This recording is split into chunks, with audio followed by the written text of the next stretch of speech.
Mike, I want to first start off with the significance of Taiwan in general. What's the importance of Taiwan to the United States? I think that, first of all, we should care about 23 million people on Taiwan who are thriving in their own democracy. They're a Chinese speaking democracy, and the world should take note. There is a counter narrative from the Chinese that suggests that the Chinese could never adopt democracy, and Taiwan's democracy sort of belies all of that rhetoric. A lot of people, when they think about Taiwan, they may know that they produce semiconductors, and that's why it's important. But it's just more than semiconductors. They have a whole array of electronics that are there. Their semiconductors are true. It's 90% of the high end semiconductors are there, and if China, Beijing controlled Taiwan, then those semiconductors essentially China would hold the world hostage to the supply of those semiconductors upon which the entire world depends. And what about a strategic perspective? What happens if Taiwan is taken by China? If we let Taiwan go with or without a fight, it would certainly be a knock on U.S. credibility, its ability to defend friends and partners there. Looking at the hard power accumulation in China, their ability to sort of take Taiwan, all of that has meaning when you're talking about strategic choices that countries make.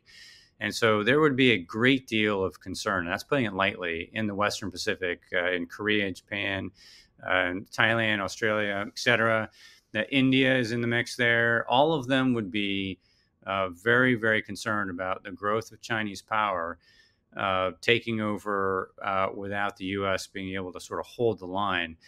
Given all of this, what is the game plan for Taiwan in terms of the type of defense equipment that it needs? Does Taiwan need more traditional expensive weapons, or does it need to go the asymmetric, more mobile kind of firepower route?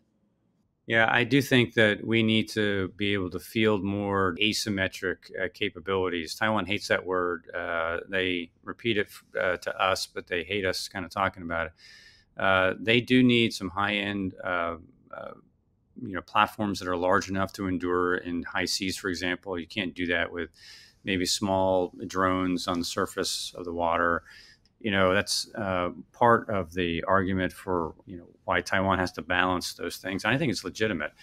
But the question is, how do we actually advance on the larger platforms with more impactful capability under certain conditions? And how do we actually get the small, many, numerous, lethal capabilities that we're going to need? A family of systems that you can build faster, that can, defend and kill and sea to kill in the Taiwan Strait, in the air around Taiwan. And you can't spend all that time, 5 to 10 years to build up all this other big stuff. The timelines are just too extended for larger platforms, the complex ones. So you need simple, workable stuff, the kind that Ukraine and Russia showed, is effective on the battlefield, and you need it in spades.